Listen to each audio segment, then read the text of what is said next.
Well, looky here. It's time to fry some fish, huh?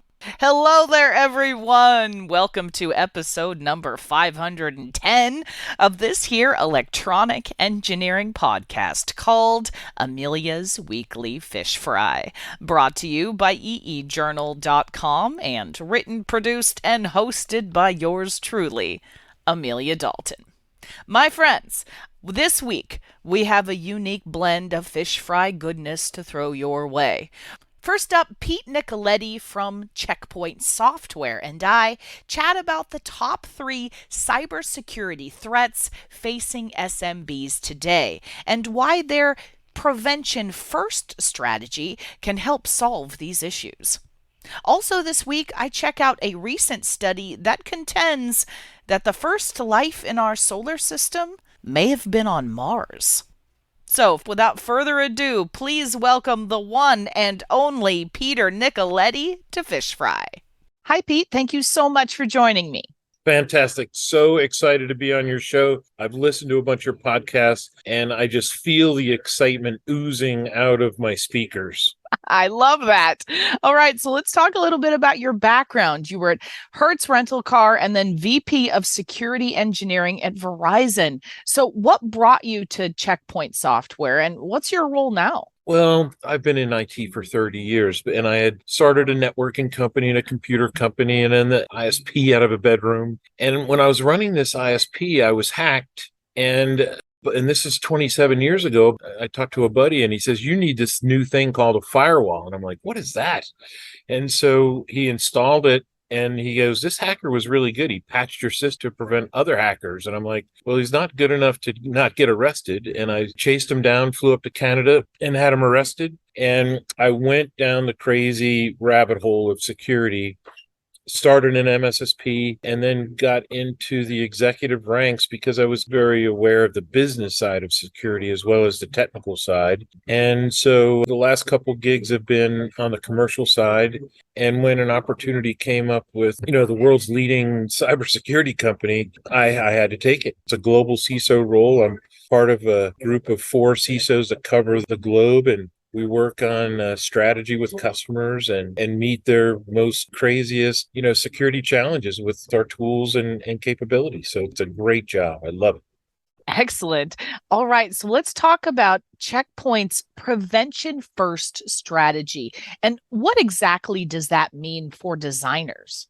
Well, it's really a change in attitude from what our peers are doing and what the competition is doing.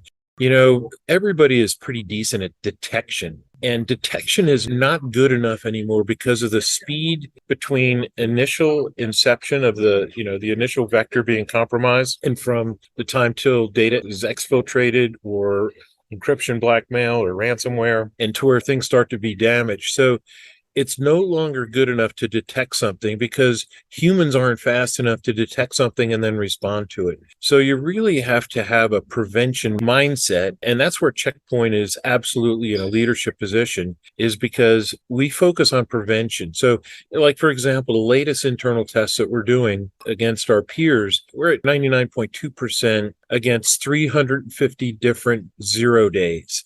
Our nearest competitor with their things all optimized is in 70%. So think about that.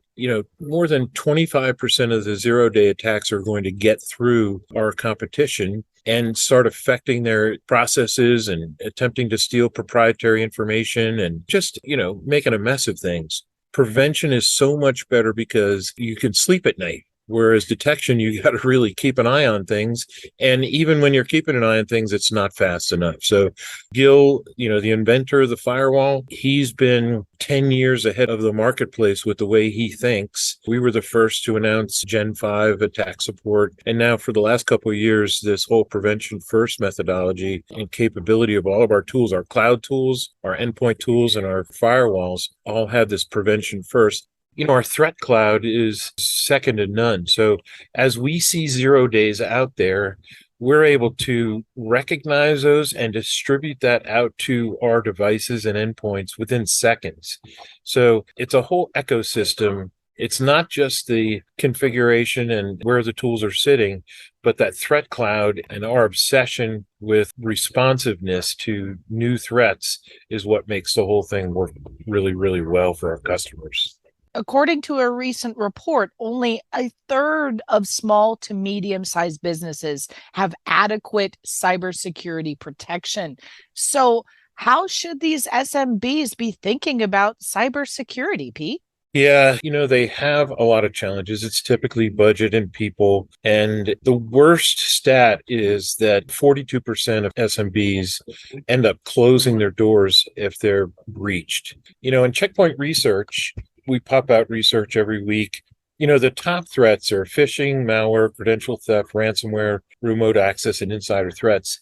And, think about it. If it's a small company, it's the same person that's fixing the copier is the smartest one that, okay, you got a new internet router. Oh, Jimmy knows how to fix the copier. Let's get him to put the firewall in. That's not good enough anymore. Small businesses need to spend just a little bit more money. And the cool thing is with our new SMB packages where you get the endpoint tool, you get the firewall, it's all bundled together. It's like less than $30 a user per year. So it's super inexpensive. You get the wireless access point, you get the cellular backup. So if your internet goes down, and it's all in a really low cost package. But the great thing about it is it's enterprise grade protection. The same code, the same threat cloud, the same capabilities are in these little sub $1,000 boxes that you can get from our SMB team. They get that level of protection and that level of enterprise support. So when you call in, you're going to get top-notch support. You're not going to get some goofball in, who knows where that doesn't know where to start. You're going to get some hyper paranoid professional helping you square up your issue and support you really, really well. I love that. Now, Pete, what do you think are the top three things that they should do to protect their businesses? Well, think about this. The hackers are looking for the low-hanging fruit. Think about the old lion parable. You just have to be faster than the slowest guy, right? And the lion's going to get that slowest guy. So your goal has to be better than everybody else because the hackers are scanning continuously. And if you are not as good as everybody else, you're going to be hacked and it's going to be an issue. So I think the question was, what are the top three things? Well, phishing is key. Your endpoints are key. And then wherever your headquarters servers to protect them in the cloud or under, Sarah's desk is our server. Wherever those three things are probably the biggest thing. We know that 89% of successful malware attacks come in through phishing. So if you're on Office 365, Checkpoint has the Avanan solution, the fastest growing security tool in the business. It's absolutely the best. It installs in 5 minutes.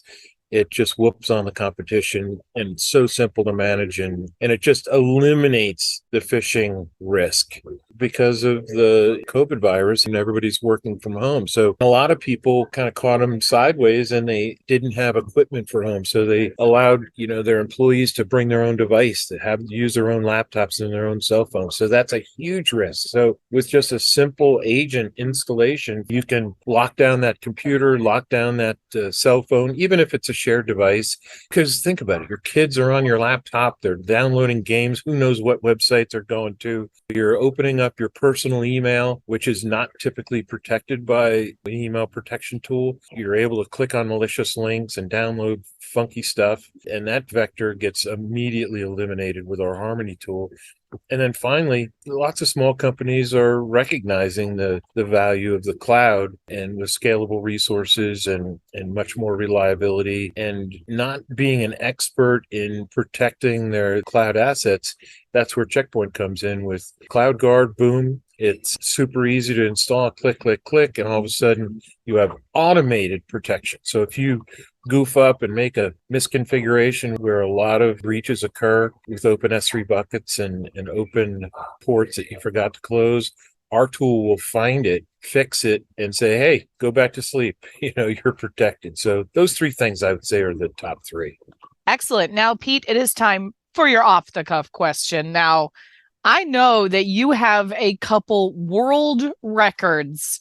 You may be the Oh boy. first person on Fish Fry to own world records. So please tell my audience more about that. Oh my gosh, Amelia. Yeah, you did a bit of research, huh? Uh, So I broke my neck in high school, and when I got the brace off, my neck was flopping around. And like everything I do, I go overboard. So I started wearing this helmet that had weights on it. My neck was always sore. So one day I just picked up a broom and put it on my chin and started to balance. And within a year, I started balancing heavier and heavier things. So bicycles, canoes, kayaks, running lawnmowers. I got all the way up to a 267-pound women's balance beam and had that on my chin for a while. It's a great party trick. I can do 5 end-to-end wine bottles. And whenever I go to kids' parties, I pop them on a chair and they balance on my chin and we take pictures and we have a lot of fun with it. So that's one crazy world record area. And then on the other weird end of the spectrum, I'm the world's loudest conch blower, 3 years straight. Down here in the Keys, we have Conch Republic Days, which is a big celebration of Ernest Hemingway and all the goofy stuff he did with boxing and arm wrestling and conch blowing. So I've defended my world title now a couple years in a row, and I kind of smoked the competition. It's not even fair anymore. that is great, Pete. Now, do you have a secret to your success with the conch blowing? Well, I was a trombone player for 12 years. And I play bugle. I played bugle in Boy Scouts. My biggest bugle was 79,000 people at a Moraine State Park, a huge jamboree. And I kind of kept it up. I kind of kept my embouchure up. And, we have conchs down in the Florida Keys where I live. So my secret is I went to a wholesaler and I literally blew 200 conchs to get the perfect one. And I've got one that she's my baby. That's fantastic. I love it. Well, Pete, I think that's all I have time for today. Thank you so much for joining me. Awesome. Thank you so much. I love your enthusiasm. And if we can ever help you out, reach out to Checkpoint and look for me. I'd love to help. If that wasn't quite enough security for you, I've got a playlist of fish fry podcasts that you should check out. In our YouTube playlist called Security on Amelia's Weekly Fish Fry, I investigate a variety of critical security concerns, including the role that software fluency plays in automotive security, why software protection is more important than ever before, and the ethical nature of embedded security. And you can check out this playlist by clicking the link below the player on this week's Fish Fryin' page on eejournal.com, or by simply heading on over to YouTube, youtube.com/eejournal. So we call Mars the red planet, but maybe it was the blue planet once upon a time. Have you ever considered that the first life in our solar system may not have been found on Earth? Well, a recent study out of the University of Copenhagen, led by Professor Martin Bizzarro, believes that Mars was actually the first planet to contain life. Okay, so I think it's pretty safe to say that most researchers agree that there was water on Mars at some point. Now, how much water? Well, that is a point of contention. And this study from the University of Copenhagen contends that 4.5 billion years ago, the entire surface of Mars was covered with a deep, deep ocean, somewhere between 300 meters and 1 kilometer deep. And at that time, there was very little water on Earth. According to this study, sometime within the first 100 million years of its evolution, Mars was bombarded with asteroids filled with ice and organic molecules. And those molecules included biologically relevant molecules like amino acids as well. So, how did this team from the University of Copenhagen come up with this idea? Well, it all traces back to a billion-year-old meteorite. So, unlike Earth, because our planet has tectonic plates, which are constantly in motion and continuously recycle the planet's interior, Mars does not have tectonic plates and has been able to maintain a history of its earliest days of existence. And that meteorite I mentioned? Well, that was once part of Mars's original crust and can give us a whole lot of insight about what happened at the time the solar system was created.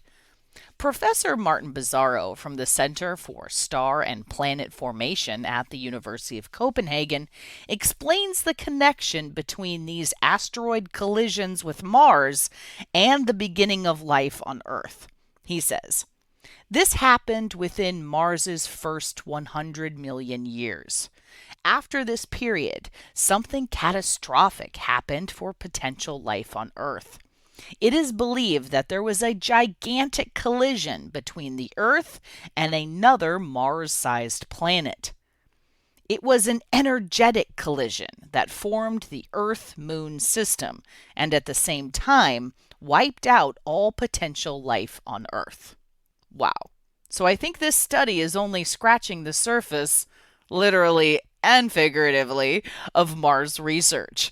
But if you want even more information about this study, I've included a couple links in the YouTube description and on the associated landing page on eejournal.com for this week's Fish Fry podcast. Hey, have you checked out EE Journal on social media yet? Well, you should. You can find us at facebook.com/EEJournal. If you're into Twitter, you can monitor our tweets at EEJournalTFM. And don't forget, if you would like to follow my personal Twitter account, check out Amelia D. 1978. And hey, if LinkedIn is more your thing, sure, I dig it. You can follow me or us on LinkedIn as well. And we have that YouTube channel I mentioned earlier, youtube.com/EEJournal. Folks, it is chock full of all kinds of techie videos, including our very popular Chalk Talk webcast series, hosted by me, and a selection of Fish Fry podcasts as well. And you can subscribe to our EE Journal YouTube channel. I'm just saying. Also, by clicking the links below the player on this week's Fish Fryin' page, you can subscribe to this here podcast through Spotify, Podbean, or Apple Podcasts. And remember, if you'd like to further support this podcast, please leave me a review on that podcasting platform of your choice. It really does help. Also, if you'd like any further information about the stories covered in today's show, just head on over to eejournal.com and look for this week's Fish Fryin' page. Thank you everyone for tuning in. If you know of any cool new technology or heck you just want to chat, shoot me a line at Amelia, that's Amelia, at eejournal.com, or post a comment on our forums on EE Journal. For the week of December 9th, 2022, I'm Amelia Dalton, and you've been fried.